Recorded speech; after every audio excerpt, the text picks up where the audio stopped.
1067페이지 펴놓으시고요.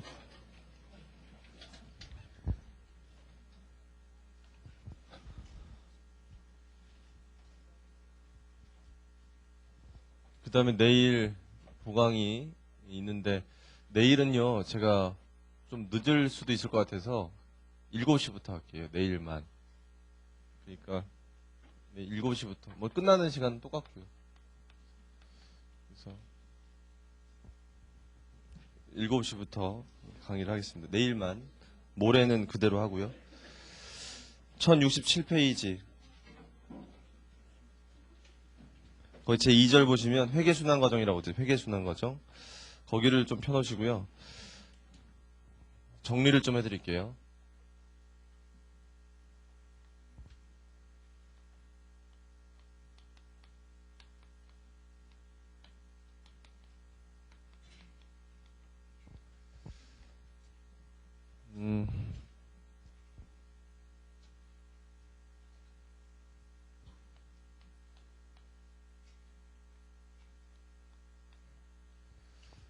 그래서 여러분들이 이제 회계원리 하시면서부터 지금 중급회계까지 회계순환 과정이라는 걸 많이 봤죠. 많이 봤고, 그리고 이 회계순환 과정을 잘하는 사람이 결국 재무회계를 잘하는 사람이에요.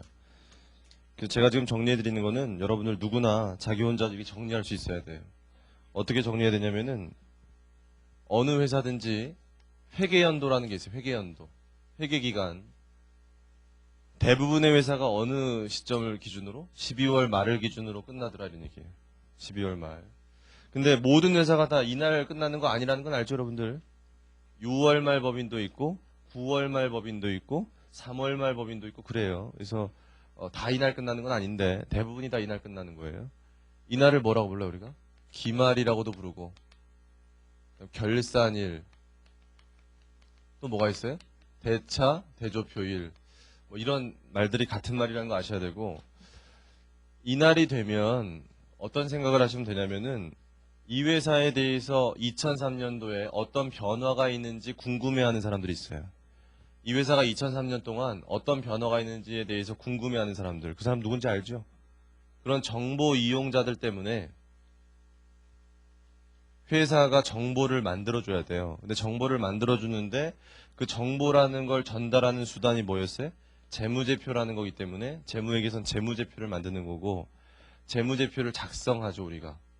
근데 이 재무제표는 네 가지가 있다는 거 다 아실 거고, 이제 가장 중요한 재무제표가 대차대조표와 손익계산서, 나머지 두 가지가 더 있고 이렇게. 그랬을 때 이 재무제표라는 걸 작성하려고 결산이라는 절차를 하는 거죠. 결산은 이날 하루에 끝나는 게 아니라 1월 달과 2월 달에 하고 있다는 거 다 아시고, 순서를 다 얘기해버리면요, 여러분 경리과 가면 일단 결산 작업을 해서 그 회사 재무제표를 만들어요. 재무제표가 나와야지만 그 다음에 여기 재무제표가 나와야지만 뭘 할 수 있는 거죠, 우리? 당기순이익. 재무제표가 나와야 당기순이익이 얼마인지 아는 거죠. 당기순이익이 얼마인지 알아야 뭘 계산할 수 있어요. 당기순이익이 얼마인지 알아야지만 무슨 계산이 가능해요? 법인세 계산이 가능해요. 법인세. 그 회사의 세금. 그러니까 세금 계산은 결산이 끝난 다음에 하시면 되는 거라고 알고 있고, 결산이 끝나고 나서 요때 3월 달에 여러분이 세법 배우시면 법인세 세무조정을 하죠. 세무조정을 해서 이때 세금을 내요. 법인세를 내고, 나중에 고급회계 배우시면 4월 달에 뭐 하냐면요, 4월 달에 경리과에서 이 회사가 자회사가 있으면 연결재무제표 만들어야 되거든요. 연결재무제표. 연결재무제표는 개별 재무제표를 다 만든 다음에 세무조정 다 끝나고 세금 내고 4월 달에 연결재무제표 만들어. 연결. 그 다음에 또 결합이라는 것도 있거든요. 결합재무제표 만드는 회사도. 그런 회사들은 5월 달에 또 결합하고. 이런 거 몰라도 돼요, 지금은. 우린 여기까지인데 나중에 고급회계 배우시면 이런 것도 있더라. 참고만 하시고. 아무튼 결산이란 절차를 통해서 재무제표가 나와야 이런 과정들이 가는 거죠, 이렇게. 근데 중요한 사실은 이 재무제표라는 게 결산만 해서 나온다고 착각하지 마세요, 제발. 뭐를 했어야지만 나오는 거예요. 1년 동안 놀았다고 하면 안 되죠. 경리과에서 1년 동안 뭘 했을 거 아닙니까? 기중예외계치를 했다는 사실을 꼭 기억하세요. 기중예외계치라는 건 뭐였어요, 우리? 거래가 발생하면 장부에 기록하는 게 기중의 회계처리다. 뭐 다 아시고, 이 장부에 기록하는 걸 무슨 원리에 따라서? 복식부기 원리. 복식부기 원리라는 건 모든 거래가 뭐하기 때문이죠? 복식부기라는 게 모든 거래는 이중성이 있기 때문에 나온 거죠. 이중성이 있기 때문에 차변에 한번 기록하면 대변에도 기록하자. 모든 거래를 양쪽에 기록하니까 아무리 많이 기록해도 양쪽은 같다. 이런 원리. 또 회계 원리 배울 때 여러분 배웠던 거, 모든 거래를 다 기록하는 건 아니죠. 하도 옛날 얘기해서 기억 안 나죠? 모든 거래를 다 기록하는 거 아니고 우리 회계에서는 부기상의 거래, 회계 거래만 기록해요. 그래서 부기상의 거래, 회계 거래가 뭐냐? 요건이 있거든요. 뭐 재무 상태가 변해야 되고 화폐 금액을 측정할 수 있어야 되고 뭐 이런 얘기 있는데 그거 기억 안 나도 이것만 알면 돼요. 우리가 분계라는 걸 하기 때문에 우리가 회계학에서 거래를 기록하려면 이거를 통해서 기록하잖아요. 이거를 하려면 여기 증가하는 게 뭐라고요? 자산, 비용, 감소하는 게 부채자본 수익, 화폐 금액 적어야 되고 이쪽에 증가하는 거 부채자본 수익, 감소하는 거 자산 비용, 이렇게 화폐 금액 적잖아요. 이렇게. 그러니까 우리가 장부 기록하려면 당연히 무슨 변화가 있어야 돼요? 재무 상태가 변해야 돼요. 재무 상태가 변해야지만 뭔가 변해야지만 장부에 기록할 수 있고 뭘 알아야 돼요? 화폐 금액을 알아야지만 양쪽이 같다는 것도 알 수 있고 기록할 수 있죠. 그러니까 당연히 거래가 이런 요건을 만족해야만 장부 기록이 되는구나 이걸 알 수 있어요. 그래서 우리가 기록을 어떻게 하냐면 분계장에 분계하고 총계를 전기하고. 근데 분계장에 분계한다는 얘기는 우리가 교과서에서 하는 얘기고 실무적으로 뭘 만들어요? 전표를 전표. 전표 얘기 제가 했나요? 앞에서 전표 얘기 한번 했어요, 안 했어요? 안 했어요, 전표? 그래서 우리가 이 교과서에선 분계장 그러는데 실무 가서 여러분 나중에 감사할 때 분계장 보여주세요. 그러면 회사 사람들이 무슨 얘기 하세요? 이렇게 해서 잘 모를 수 있어요. 원장이라는 건 다 있거든요. 원장. 장부기로 원장이라는 건 다 존재하는데 이 분계장이라는 건 잘 없고요.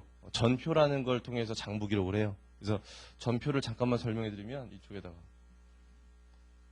이렇게 전표 양식들이 회사마다 있는데 앞에서 했어요, 안 했어요? 안 했어요? 전표 양식들이 두 가지 기능이 있어요. 일단 결제할 수 있도록 돼요. 결제. 담당자가 결제하고 위에 사람들이 결제하고 날짜 적고요. 전표가 날짜 적고 보통 양식이 적요. 그다음에 계정 과목. 그다음에 금액. 뭐 이렇게 적도록 돼 있어요. 그래서 예를 들어서 내가 5월 4일 날 시외 출장 갔어요. 그럼 시외 출장이라고 적고 그 어디 지역인지 적고 차변의 여비교통비, 대변의 현금 10만 원 이렇게 적어요. 이렇게 적고 여기다 사인해요. 내가 이렇게 사인해서 증빙서류 붙여서 윗사람한테 올려요. 그럼 윗사람이 여기다 또 사인하고 경리부서로 가면 경리부서에 이거 입력하죠. 입력하고 또 사인하고 최종 전결하는 사람이 전결하고 이런 식으로 한 걸 전표라고 하고 이 전표를 모아놔요. 그럼 결국 이 전표가 우리한테 보여주는 게 뭐예요? 분계를 보여주잖아요. 여기서. 그래서 전표철이 있어요. 전표철. 그게 곧 무슨 기능을 하는 거예요? 분계장 기능을 하는 거고 이게 이제 그 계정 과목의 잔액으로는 원장으로 다 들어가는 거죠. 원장으로. 이게 실무적으로 많이 쓰이는 이유는 이게 장부 기록하는 거 말고요. 내부 통제 효과가 있어요. 내부 통제. 내부 통제를 할 수 있도록 해준다. 윗사람들이 앉아있으면서요. 밑에 사람들이 뭐 하는지 다 알 수 있죠. 결제만 하면 밑에 사람들이 출장 갔구나. 돈 쓰고 있구나. 뭐 이런 걸 다 흐름을 통제할 수 있잖아요. 그래서 이게 내부 통제 기능을 하기 때문에 대부분 실무에서는 이 전표라는 걸 쓰더라. 그렇게 알고 계세요. 그래서 아무튼 이런 걸 통해서 분계를 하고 총계정 원장이 전기가 되면 원장이란 장부가 다 있거든요. 회사마다. 근데 원장은 다른 말로 총계정 원장이라고 하고 그렇게 부르는 이유는 그 회사의 모든 계정 과목이 다 있기 때문이고 이건 크게 분류해서 어떻게 쪼개져요? 대차대조표에 속하는 것과 손익계산서에 속하는 걸로 쪼개지고 여기 속하는 건 다시 자산부채자본, 여기 속하는 건 수익비용 크게 그렇게 보면 되고요. 그것들의 잔액이 어떻게 남는지 다 아실 거고 1년 동안 우리가 그렇게 기록을 하게 되면 이제 잔액이 남는 거예요. 잔액이. 그 잔액이 나오면 이제 무슨 절차에? 결산이라는 절차에 들어간다. 이렇게 알고 있으면 돼요.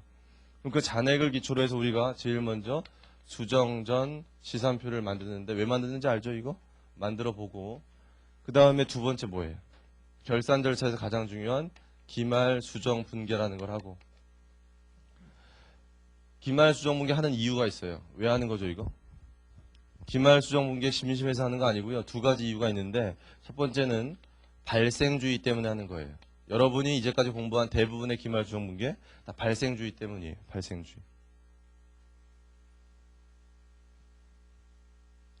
발생주의 때문에 기말수정분계 대부분 다 하고요. 또 하나가 우리 16장에서 배웠던 오류수정. 잘못한 거 바로 잡아야죠, 이렇게. 그런 것들이 기말에 하는 분계가 되더라. 이렇게 알아두시고. 얘도 분계이기 때문에 그 다음에 전기하죠. 전기하면 수정 후 시산표라는 걸 만들어 볼 수가 있고요. 그 다음에 하는 게 장부를 마감하면서 재무제표를 작성하는데, 이 장부를 마감하는 것과 재무제표 작성 거의 동시에 일어난다고 보시면 돼요. 동시. 뭐 순서가 있는 거 아니고. 그런데 요 시산표가 나오면 요 시산표를 어떻게 하면 얘네 두 개가 나오는 거예요. 찢으면 나오는 거 알죠? 이제 여러분들은 찢으면. 요 찢으면 뭐만큼 차이 나요? 찢으면 갖다가 당기순이익만큼 차이 나는 거 알죠? 당기순이익만큼 차이 나고, 아주 중요한 게 손익계산서에 나타나는 당기순이익이 대차대조표에 어디로 갑니까? 대변으로 가죠. 대변. 여기 나타나는 당기순이익이 대차대조표의 대변으로 가잖아요. 어디? 자본으로. 자본 중에서도 이익잉여금으로, 그 중에서도 미처분 이익잉여금으로. 그거 배웠잖아요, 여러분들이. 결국 그렇게 해서 이게 같아진다는 걸 꼭 아셔야 돼요. 그거 알죠? 그걸 제대로 하려면 이 마감이라는 절차를 좀 알아야 되는데, 이 마감이라는 게 뭐냐면, 이 원장을 마감한다고 생각하시면 돼요. 원장? 원장을 마감하는데, 원장이라는 게 이런 개정 잔액이 존재하잖아요. 2004년도에도 총개정 원장은 있거든요. 그럼 2003년도 총개정 원장의 잔액을 2004년도로 넘길 것이냐의 문제예요. 이 잔액을 2004년도로 넘겨야 안 넘겨요? 얘네들은 넘기고 얘네들은 못 넘긴다는 거예요. 얘네들의 잔액은 다 차기 이월시키고 얘네들은 차기 이월 못 시킨다. 그걸 아셔야 되고, 그러니까 손익계산서와 관련된 계정은 다 어디로 모아요? 집합, 손익이라는 곳으로 잔액을 다 모아야 되고, 그러면 당연히 이쪽에 뭐가 오냐면 수익들이 모이는 거 다 알죠? 원리가? 이쪽에 비용들이 다 모여요. 이렇게 잔액으로. 모이면 장사 잘하면 이쪽이 더 크겠죠? 그럼 당기순이익이 생기면 다시 어디로? 미처분 이익잉여금으로 보낸다면 알고 있으면 되고, 이 미처분 이익잉여금이 어디 속하는 거냐면 대차, 대조표에 속하는 거고, 그 중에서도 자본이죠. 자본. 자본이 누구 거예요? 주주 거 아닌 주주 거. 여기잖아요. 그래서 당기순이익이 여기 생기면 이 당기순이익 금액만큼 일로 간다는 거 다 아시죠? 일로 가니까 이게 차기이월 돼요. 차기이월. 그러니까 우리가 16장 공부할 때, 오류 수정할 때도 그렇고, 전년도 장부가 마감이 되면 전년도 손익계정 건드려요, 못 건드려요? 못 건드린다 그랬잖아요. 다 어디 건드려야 된다? 이익잉여금 건드려야 된다. 이렇게 배웠잖아요. 그래서 그렇게 정리하시면 되고. 다 됐나요? 그래서 여러분들이 지금까지 공부한 게, 중급회까지 공부한 게 뭐 한 거냐면, 기업들이 하고 있는 기중의 회계 처리와 기말 수정분계 배운 거예요, 이제까지. 여러분이 공부한 게 기중의 회계 처리와 기말 수정분계 공부한 거다. 이렇게 알고 있어야 되고요. 그 다음 6번은 뭐라고 되어 있나요? 그 마지막에 여기 맨 밑에 기초 재수정 분계라고 되어 있는데, 이 중요한 거 아니에요. 시험에 안 나와요. 선택적으로 하는 거기 때문에 해도 되고 안 해도 되는 건데, 조금 이따 잠깐 보고요. 중요하지 않다. 아무튼 여기까지가 어느 회사를 막론하고 이게 뭐예요? 회계순환 과정이라서 얼마를 주기로? 1년을 주기로 반복이 된다. 이런 얘기예요. 매번. 그래서 회계를 잘하고 싶으면 이거를 많이 해보면 돼요. 결산 작업 많이 해보면 회계가 잘할 수 있는데, 이걸 여러분들이 지금 할 수가 없잖아요. 경리과에 없다면. 그렇기 때문에 이걸 어떻게 해야 돼요? 간접적으로 해봐야겠죠. 그런 문제들이 어떤 문제예요? 이 종합 문제. 여기 종합 문제가 어디 나오냐면은 1098페이지에 나와요. 1098페이지 보시면 상기업의 재무제표 작성해서 수정전 시산표 나와 있고, 문제가 한 2페이지, 3페이지 나와 있고, 해답이 한 5페이지? 이렇게. 그래서 보면은 어떤 생각이 드냐면, 아, 이거 풀 게 아니구나, 이런 생각이 들죠. 별로 풀고 싶은 생각이 안 들죠, 이게 문제가. 워낙 커서. 먼저 말씀드리면은, 이렇게 종합적으로 재무제표 작성하는 문제는 출제 안 돼요. 공인회계사 시험이든 세무사 시험이든 어떤 시험이든 최근에는 이렇게 재무제표를 전체적으로 작성하는 문제는 안 낸다. 뭐 그 이유는 이런 문제를 출제해버리면 일단 시간이 많이 걸리죠. 이거 한 문제 가지고 한 100점 내지 200점 줘야 돼요. 그러면 일단은 뭐 출제 방법상의 문제가 되고 일단 그 다음에 두 번째는 뭐냐면 채점하기가 힘들어요. 출제자가 이거 출제하면요. 재무제표 만들어서 단기 순이익 맞추는 사람 몇 명이나 되겠어요? 한 명도 없어요. 한 명도. 다 부분 점수 줘야 돼. 부분 점수. 얘는 뭘 틀렸고 쟤는 뭘 틀렸고 해서 다 부분 채점해야 되는데 도저히 못해요. 그렇게. 그것도 한두 명일 때 채점하는 거지. 지금 2차 시험 보는 사람이 뭐 1000명, 2000명 이렇게 되는데 그런 채점을 도저히 못한다. 그래서 요즘에 출제의 방향은 이런 재무제표를 전체적으로 작성하는 문제를 안 내고요. 이 재무제표를 부분적으로 만들어요. 부분적으로. 전체를 만드는 게 아니라 그 부분적으로 만드는 걸 물어보고 거기 들어갈 숫자를 물어봐요. 숫자를 구체적으로. 그 숫자를 맞추면 점수 주고 안 맞추면 점수 안 주고 이렇게. 그런 식으로 출제를 해요. 기술상. 근데 그거는 뭐 그 채점 방법상의 출제가 그렇게 흘러가고 있는 거예요. 그러니까 여러분들은 수업 목적으로 공부한다면 아 그런 출제 방향을 알고 있어야죠. 아 그렇게 나오는구나. 그런 문제를 잘 풀어야겠구나. 그런 생각을 하니까 여러분이 어떤 생각을 하냐면 아 이 문제 풀지 말아야겠다. 이건 뭐 에이, 시험에도 안 나오고 풀지 말아야지. 이런 생각을 하는데 그러면 안 된다고요. 그러면. 그러니까 여러분들이 나중에 이제 시험에 임박해서 이제 시험 보기 얼마 전에는 이런 문제 풀고 있으면 안 되죠.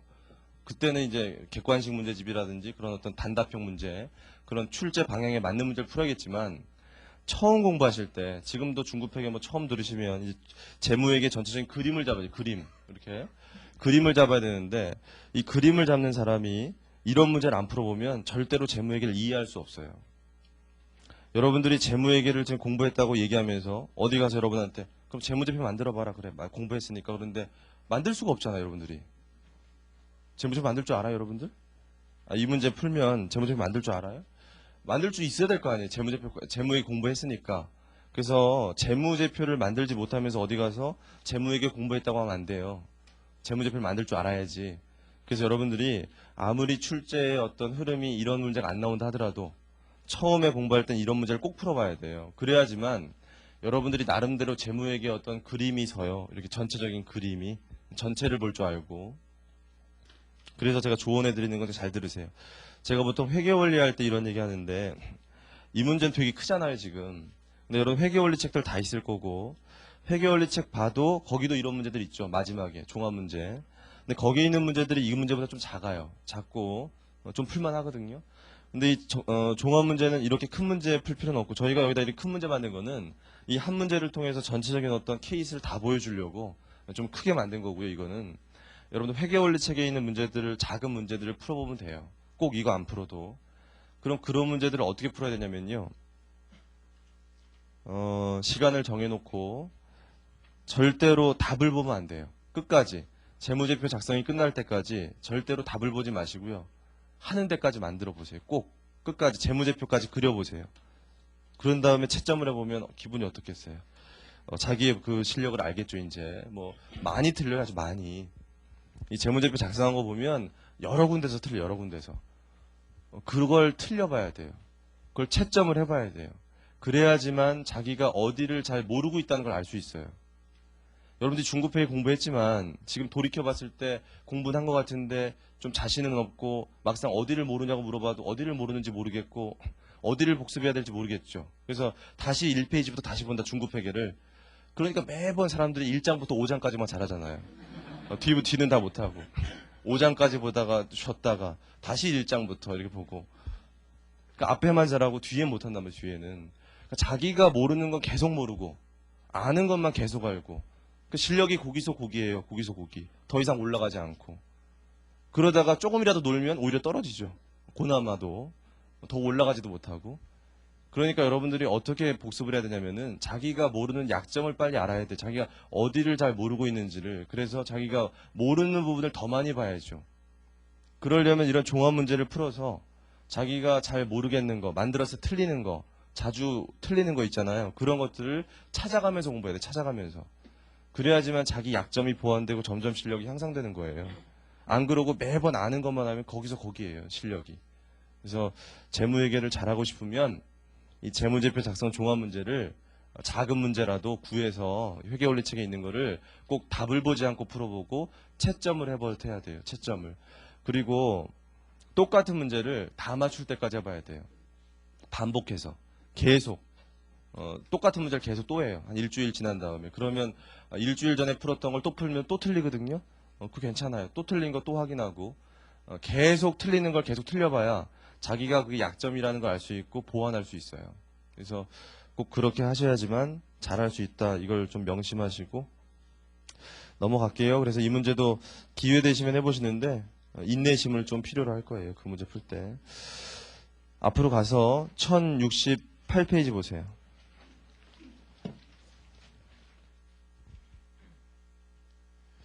1068페이지 보시면 1번에 수정전 시산표 작성이라고 되어 있고 그 밑에 잔액 시산표가 나오죠. 그 개좀 볼게요. 공부를 많이 한 사람들은 그 잔액 시산표만 봐도 어떤 기말 수정 분계를 해야 되는지 알 수 있어요. 차변부터 보시면 현금 및 현금성 자산은 특별히 없고요. 매출 채권은 뭐 해야 될까요? 대손 충당금 설정하셔야 되고요. 단기 매매 증권은요? 단기 매매 증권을 보시면 이게 주식과 채권이라는 거 아셔야 돼요. 주식 아니면 채권.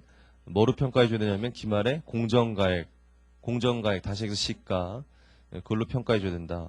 선급법인세요. 이거 알죠? 우리 15장에서 배워서. 중간연합했다고 기납부세예요. 기납부세액이니까 기말에 세금 계산하면 이거부터 고려해 줘야죠. 이거 빼고 해야 돼요. 5만 원. 상품은요?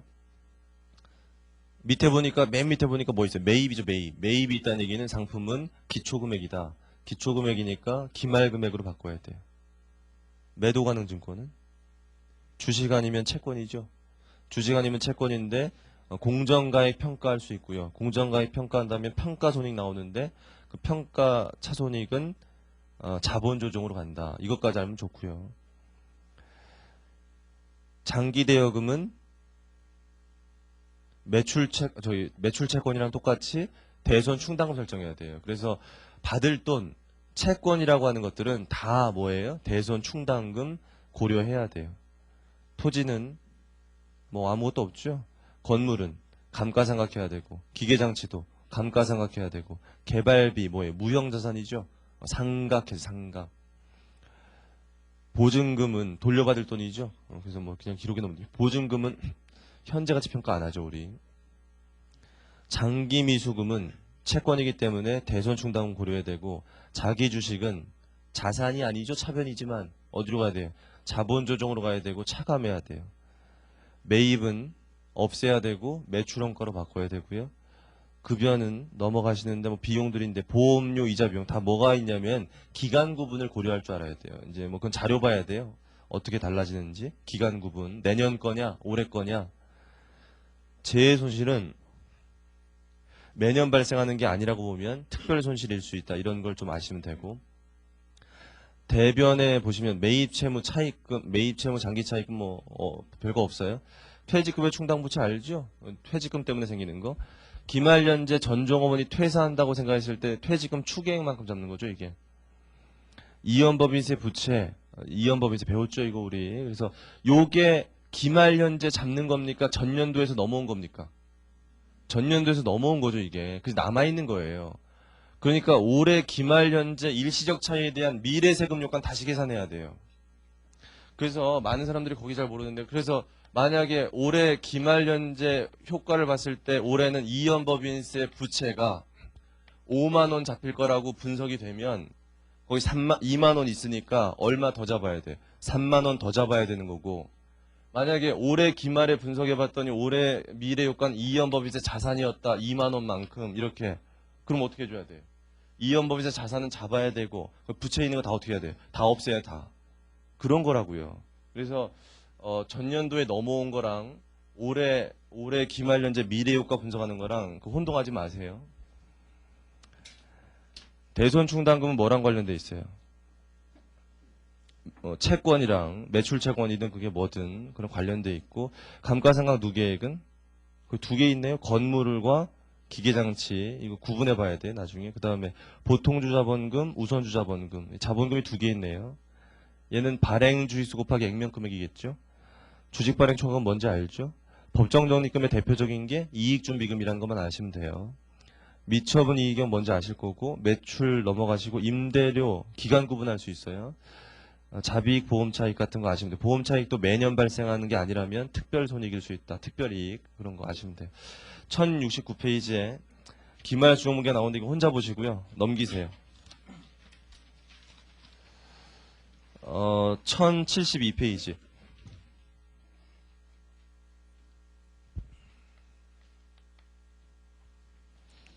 1072페이지 보시면 거기 2001년 기말에 해야 될 분계가 하나 나와 있어요. 그거 한번 해볼게요. 여러분 같이 하세요. 1073페이지 보니까 법인세 기간 배분 두 번째 줄에 예컨대 당기분 법인세는 12만 원이고 당기말 이연 법인세 부채가 5만 원이라면 수정분계 다음과 같다. 이거 밑에 다 보지 말고요. 여기 천천히 해보세요. 여러분들. 당기분 법인세가 12만 원이라는 얘기는 이때 세무조정 해보니까 세금 낼 게 얼마 있다는 얘기예요. 세금 낼 게 12만 원 있다. 12만 원 있는데 분계를 해보면 우리 제일 먼저 해야 될 게 뭐라고요? 미지급 법인세. 미지급 법인세 제일 먼저 잡는데 얼마 내야 되냐면 12만 원 내야 되지만 뭐 빼고 내야 돼요? 기납부세액 빼고 내는 거죠. 기납부세액이 아까 얼마 있었어요? 아까 앞에서 선급법인세가 5만 원 있었으니까 선급법인세 5만 원 빼고 얼마 내야 돼요? 7만 원 내야겠구나. 이렇게 분석할 줄 알아야 되고. 이게 첫 번째고요. 두 번째가 이연법인세 자산부채죠. 이연법인세 부채 잡을 때 얼마라고요? 5만 원이면 앞에 아까 얼마 있었어요? 아까 2만 원 있었나요? 그러니까 얼마 더 잡아야 돼? 3만 원 더 잡아야겠구나. 이렇게 하시면 되고. 이게 두 번째.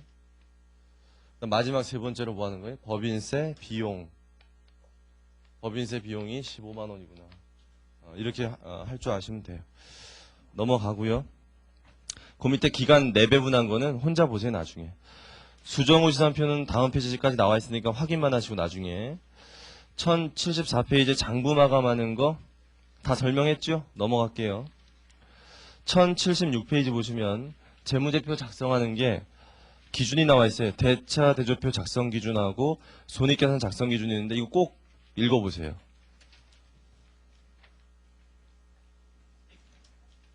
꼭 읽어봐야 돼요. 반드시 읽어보시고 읽어보시면 이제까지 했던 얘기들도 있고요. 여러분들 그렇게 어렵지 않게 다 이해되실 거고 이해 안 되시는 건 개인적으로 질문하시고 요 대차 대조표 작성 기준과 손익 작성 기준이 올해 적용되는 거 아니에요. 이거 내년부터 계획이 지금 내년부터 적용되는 걸로 되어 있는 거예요. 그래서 올해는 아니라는 거 주의하시고 올해부터 적용되는 건 아니고 내년부터 이렇게 1077페이지 보시면 만들어져 있는 거 있는데 이것도 여러분 참고하세요. 넘기시고 1078페이지, 1079페이지까지 만들어져 있고요. 1079페이지 중간에 보시면요. 뭐가 나와 있어요? 여기 중간에? 중간재무제표라는 게 나와요. 중간재무제표. 그거 잠깐만 설명드릴게요. 중간재무제표.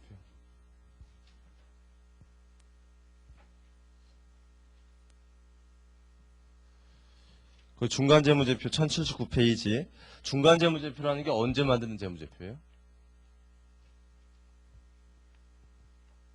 2003년이 있고 2004년이 있으면 우리가 연차 재무제표라는 게 1년 단위로 한 번 만드는 걸 말하는 거죠. 이렇게.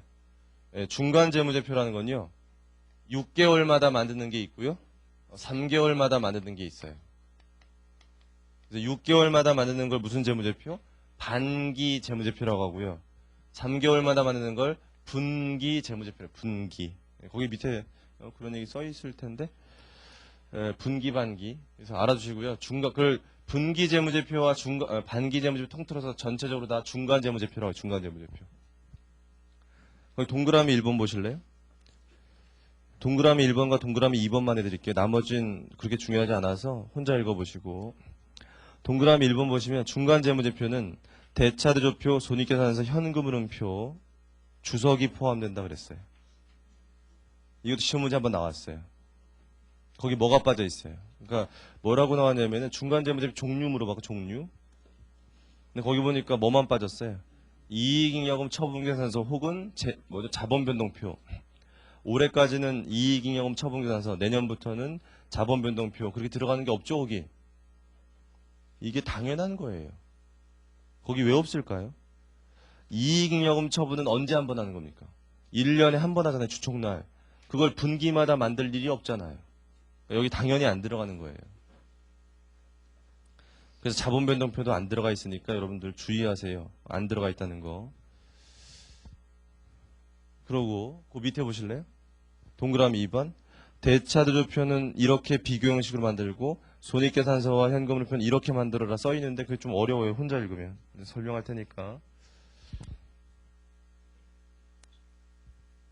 뭐냐면 이렇게 하래요. 지금 2004년이죠, 지금. 2004년 됐으면 회사가 지금 지금 며칠죠, 우리? 2월 말이죠. 2월 말인데 곧 3월 달 되고 3월 말이 되면 회사들이 2004년 3월 말 기준으로 분기 재무제표를 만들어야 되는 회사가 있다 이런 얘기예요. 분기 재무제표를 만들 때 대차대조표라는 것은 대차대조표는 요 시점의 재무 상태를 말하는 거죠. 그런데 손익계산서라고 하는 건 뭐예요? 손익계산서는 요 3개월 동안의 성과를 보여주겠죠. 성과. 다르잖아요. 대차대조표는 요 시점의 재무 상태, 손익계산서는 요 3개월 동안의 경영성과 이렇게 되는 거잖아요. 그랬을 때 대차대조표를 만들었을 때 지금이야 이날을 기준으로 만드는 거고 비교해야 돼. 비교. 우리 비교식으로 만들죠. 이게 양회기년도를. 그랬을 때 얘랑 비교하는 걸 이날 현재 거를 비교할 거냐 아니면 요날 현재 거를 비교할 거냐 그거예요. 둘 중에 뭐가 맞대요? 요 재무 상태와 요걸 비교하는 게 맞대요? 요걸 비교하는 게 맞대요? 거기 써 있잖아요. 지금 읽어보세요. 얘랑 비교하는 게 맞다고 돼 있지. 얘가 아니잖아. 얘가. 읽어봤어요? 그걸 좀 잘 기억하세요. 왜 그렇게 규정했냐면 재무 상태라는 건 꼭 전년도 동기간 말과 비교할 필요 없죠. 매번 바뀌는 거기 때문에 그 특정 시점의 재무 상태랑만 비교해주면 되니까 가장 가까웠던 전년도 말 그 재무 상태랑만 비교해줘도 문제 없다. 꼭 얘랑 비교할 필요 없잖아요. 이해돼요? 반면에 그 밑에 보세요. 손익계산서는 자 요때 보세요. 요때는 요거 만들죠. 3개월치. 얘랑 뭘 비교해야 돼? 얘랑 1년치 비교해야 돼요? 3개월치 비교해야 돼요. 당연히 3개월치 비교해야 되죠. 그러니까 동일 기간 걸 비교해줘야 돼요. 손익계산서. 읽어보세요. 됐죠? 그 다음에 좀 어려운 게 있어요. 뭐냐면 요때 보세요. 6월 30일이 됐어요. 6월 30일. 6월 30일 되면 이제 반기 재무제표 만들어야 되는데 대차 대조표야 이때 시점으로 만들면 되잖아요. 그걸 또 언제 거랑 비교하면 돼요? 이때 거랑 비교하면 돼요. 별로 어렵지 않아요. 근데 손익계산서를 만들려면 이게 요 분기 있죠. 요 분기 거 하나 만들어야 되고요. 누적 분기 만들어야 돼요. 아주 힘들죠. 그러니까 2개 만들어야 돼요. 요 3개월치 하나 만들어야 되고요. 요 6개월치 하나 만들어야 돼요. 거기 읽어보세요. 요 분기와 누적 분기 만들어야 돼요. 그럼 요 분기와 누적 분기 만들 거면 손익계산서, 현금흐름표 비교해야 돼. 비교. 어떻게 비교해야 돼요? 전년도 요 분기와 누적 분기랑 비교해야 돼요. 거의 표현이. 그거예요. 그래서 이해만 잘 하세요. 뭐 만들라고 되지는 않을 거고 말로 나올 수 있기 때문에 제가 해드렸으니까 이해를 잘 하시고 넘어가겠습니다. 나머지 혼자 읽어보시고 1080페이지 기초 재주정분계 이거 잠깐 설명할 거예요. 조금 있다가 넘기세요. 일단 1082페이지 제3절의 재무제표 유용성 한계점 혼자 읽어보시면 돼요. 쭉 넘기세요. 1085페이지까지 혼자 읽어보시고 1085페이지 하단의 제4절 불완전한 재무기록부터 재무제표 작성 여기 좀 중요하거든요. 어디가 중요하냐면은 1087페이지 매출액과 매입액의 추정이 있어요. 2번에. 이게 굉장히 중요해요. 시험에 잘 나오는 건데 요거 오늘 자세히 할 거예요. 매출액, 매입액 추정 18장과 관련돼 있고요. 여기가 어디까지냐면은 1091페이지까지 거기를 잘해야 되고요. 그 중간에 기본 예제 나오죠. 이건 안 할 거예요. 이건 안 하셔도 돼요. 기본 예제가 쭉 나오는데 끝까지 이거는 안 하셔도 되고 그러면 일단 17장이 끝나고 연습 문제가 나오니까 다시 앞으로 가서 두 가지만 더 정리하고 잠깐 쉴게요. 1072페이지 보세요.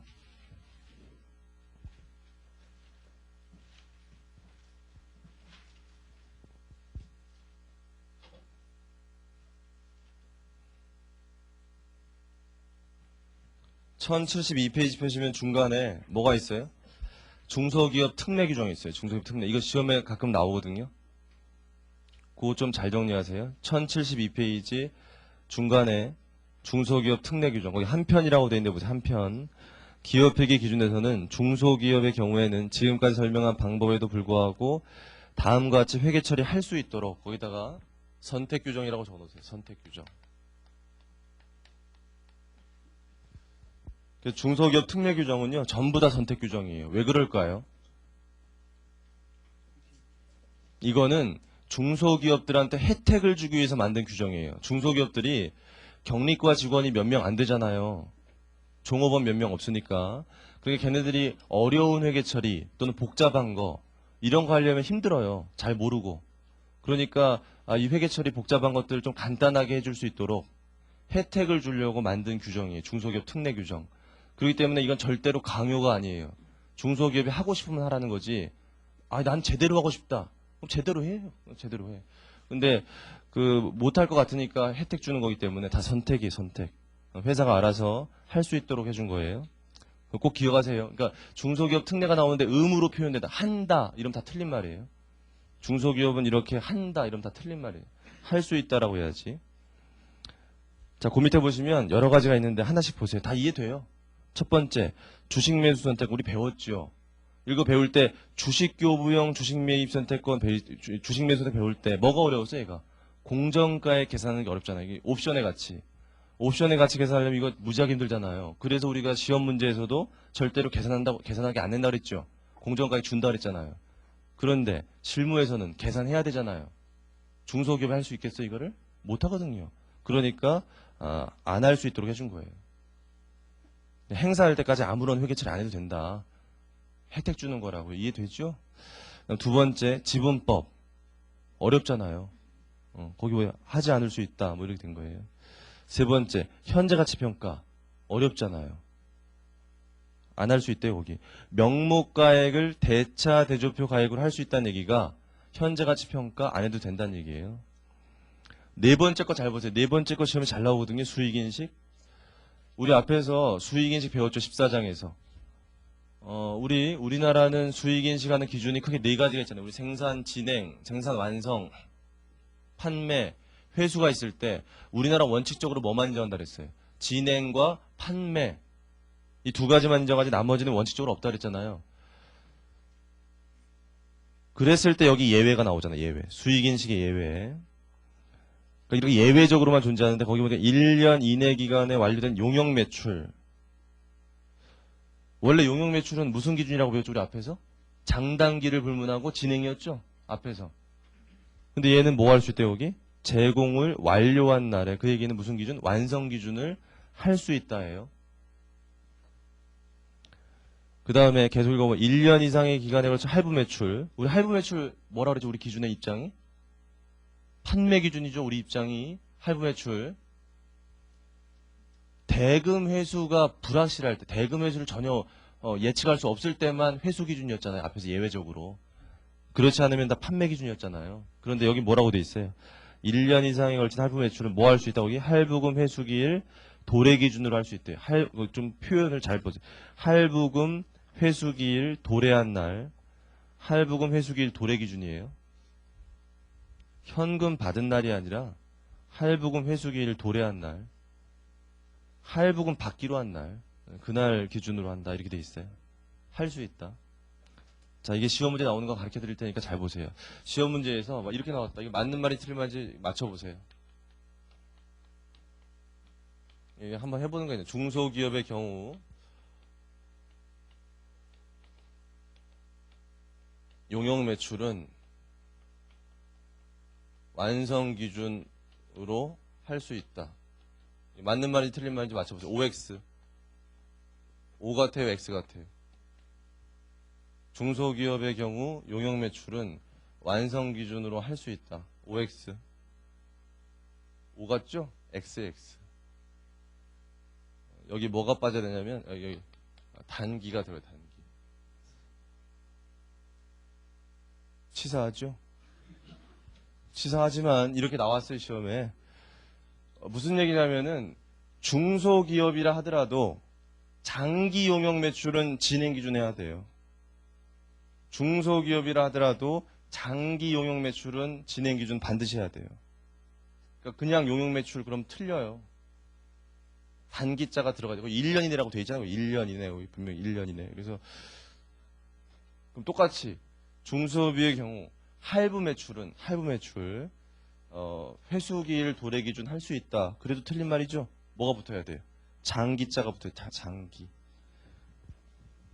그러니까 여러분들 이 객관식 시험에 강한 사람과 약한 사람을 비교해 보면 또 회계학 시험도요. 여러분 회계학 시험이 객관식으로 나중에 보실 때 절대로 계산 문제만 나오는 게 아니에요. 회계학 시험의 한 40%는 말로 하는 문제가 나와요. 말로 하는 문제. 다음 중 맞는 말, 틀린 말 이게 나오거든요. 근데 회계학에서 맞는 말, 틀린 말은 거의 90% 뭐가 나오냐면 다음은 기업 회계 기준에 대한 설명이다. 잘못된 것은 기업 회계 기준에 대한 설명 이게 나와요. 항상. 그럼 이런 게 나온단 말이에요. 지금 배운 것들이. 그랬을 때 그게 맞는 말인지 틀린 말인지를 고를 줄 알아야 돼요. 그러니까 공부를 잘하는 사람들은 이런 걸 읽어볼 때, 아, 이걸 이렇게 틀면 틀린 말이겠구나. 이런 걸 좀 주의해야겠구나. 이런 걸 잘 읽어보고 넘어가는 사람들이 있고, 아무 생각 없이 그냥 읽는 사람들이 있죠, 이렇게. 그리고 시험 문제 나오면 다 맞아 보이고, 이렇게. 그런 게 이제 약한 사람이에요. 그래서 말로 하는 문제를 좀 잘 풀려면 기준을 읽을 때 잘 읽어야 돼요. 주의해야 될 표현 잘 읽어야 돼요. 그리고 할 수 있다는지 한다는지 그런 것도 잘 봐야 되고, 그런 것들이 여러분 좀 나중에 필요하니까 그렇게 하세요. 자, 그 밑에 동그라미 5번. 그러면 수익인식에서 예외적인 거 다 알겠죠, 뭔지? 우리 원래는 진행 기준과 판매 기준만 있는데 예외적으로 이게 있어요, 지금. 이게 있고 또 하나는 현금 회수가 굉장히 불확실할 때 그때는 회수 기준 할 수 있는 거고 앞에서 배웠을 때. 다섯 번째, 법인세 비용 뭐 하라고 돼 있어요, 보니까? 납부해야 될 금액으로 할 수 있다. 그 얘기는 뭐 해죠? 법인세 기간 구분 회계 안 해도 된다. 우리 15장에서 배운 거 있죠? 그거 안 해도 된다고요. 이연법인세 자산, 이연법인세 부채 이런 거 안 잡아도 된다는 얘기예요. 여섯 번째, 주당 손익. 이것도 배웠죠, 우리. 힘들잖아요, 좀. 하지 말아도 된다, 뭐 이런 얘기고. 일곱 번째, 주석상. 이거 몇 장에서 배웠어요, 아까? 16장에 나와, 16장. 아까. 볼 때 짜증났잖아요, 아주. 보기도 싫고. 그러니까 이런 거 좀 어렵거든요, 공시사항이. 그러니까 하지 않을 수 있다, 이렇게. 다 이해되시죠, 이거? 이거 잘 기억하세요. 넘어가시고. 그 다음에 그 위에 중소기업이라고 다 되는 게 아니라 거기 가로쳐서 뭐라고 돼 있습니까? 상장법인, 협회 등록법인, 금융감독위원회 등록법인 제외된다. 일단 상장법인이 뭐예요? 증권거래소에 상장됐거나 코스닥에 등록된 회사죠. 이런 회사들은 왜 제외냐면 이런 회사들은 정보 이용자가 많겠죠. 협회 등록됐다는 게 코스닥이에요. 협회 등록 그 옆에. 금융감독위원회 등록됐다는 얘기는 회사채 발행했다고 생각하시면 돼요. 회사채. 회사채 발행했다고 생각하시면 되는데 회사채 발행한 회사도 정보 이용자가 어때요? 많죠? 이해되세요? 그러니까 그 뭐예요? 정보 이용자가 많다면 어떻게 하라는 얘기예요? 원칙대로 해라. 아무리 중소기업이라 하더라도 정보 이용자가 많다면 원칙대로 하는 거예요. 잘 기억하시고 이제 하나만 더 하고 잠가셔요. 뭐냐면 1080페이지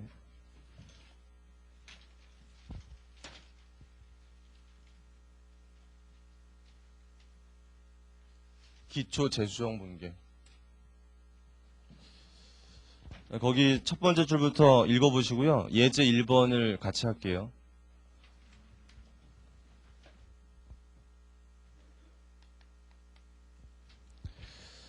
(2000X 1년 7월 1일)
자, 지금 보시면은 일단 사례가 거기 차입금을 차입했는데 이때 차입했고요. 기말은 이때요. 보니까 결산일 몇 개월 지났어요. 6개월 지났으면 현금 이자를 주지 않는다 해도 뭐 잡아야 돼요? 이자 비용 잡아야 되고 발생주의 미지급 이자를 잡아야 되는데 이 분계를 우리 뭐라고 그래? 기말 수정 분계. 이거는 해도 되고 안 해도 되는 겁니까? 아니면 반드시 해야 되는 겁니까? 반드시 해야 되는 거예요. 반드시 해야 되는 거고 이거를 안 하게 되면 우리가 뭐라고 그래요? 오류라고 하기 때문에 바로 잡아야 될 거 아니에요. 그러니까 이건 반드시 해야 돼요. 반드시. 이거는 기말 수정 분계는 반드시 해야 되는 거고 요 밑에 노란색으로 한 거 있죠. 요게 기초에 하는 거. 전년도에 했던 분계를 거꾸로 뒤집잖아요. 거꾸로 뒤집기 때문에 이걸 재수정이다. 이래서 기초에 하니까 기초, 재수정 분계다 이렇게 부르고 거기 같은 말이 뭐예요? 역분계, 반대분계, 취소분계 다 거꾸로 뒤집는다는 표현이죠. 그게. 이렇게 하는 걸 기초 재수정 분계라고 하는데 이건 중요한 게 해도 되고 안 해도 돼요. 해도 되고 안 해도 된다. 하게 되면 나중에 현금을 줄 때 전부 다 이자 비용 잡으면 돼요. 만약에 안 했다면 현금 나갈 때 미지급이자 먼저 부채 감소시켜야 되고 이자 비용 5만 원만 잡아야 돼요. 중요한 사실은 이렇게 한 거와 이렇게 한 것이 어떻다? 같다는 거예요. 결국. 그러니까 어떻게 하든지 관계없다는 거예요. 그래서 해도 되고 안 해도 된다 이렇게 하는 거고 기초 재수정 분계 시험 문제 안 나오는 이유가 이거 하시오 그러면 뒤집는 거 아니에요 이게. 이걸 못하는 사람이 없기 때문에 시험 문제 안 내요. 그래서 얘는 시험 문제 절대로 안 나오고요. 여러분들이 이걸 왜 하는지만 알고 있다가 나중에 실무하실 때 활용만 하면 치면 돼요.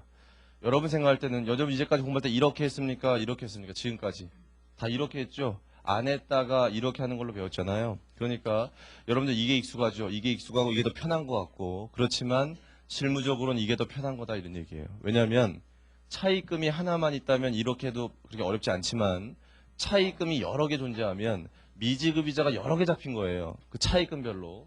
그런데 그 이자가 1년 동안 지급될 때마다 얼마만큼의 미지급 이자가 잡혀 있었는지를 일일이 쫓아다니려면 아주 귀찮은 거예요, 이게. 아주 귀찮아요. 그런데 이거는 실무적으로 다 대부분 이렇게 하는데 전년도에 했던 기말수정분계를 거꾸로 뒤집는 일은 어려운 일 아니에요. 이거 다 전산상의 프로그램만 잘 짜놓으면 돼요. 이거 다시 뒤집으라고 이렇게. 그럼 다시 뒤집어 놓으면 1년 동안 이자 줄 때 아무런 고민 없이 뭐만 잡으면 돼요? 이자 비용만 잡아도 자연스럽게 이자 비용이 5만 원만 잡히잖아요. 자연스럽게. 미지급 이자 다 없어지고. 그래서 훨씬 더 간편하게 회계 처리할 수 있다는 게 장점이에요. 그래서 하는 거다라고 이해하시면 되고 공부할 땐 이렇게 해도 돼요. 공부할 땐 다 이렇게 하셔도 되고 나중에 가서 이렇게 할 줄 알면 될 것 같습니다. 그래서 다음 페이지까지 그렇게 읽어보시면 되고 잠깐 쉬었다 어디 할 거냐면요. 우리 1087페이지에 매출액, 매입액 추정이라고 되어 있는데 있죠? 거기 하겠습니다.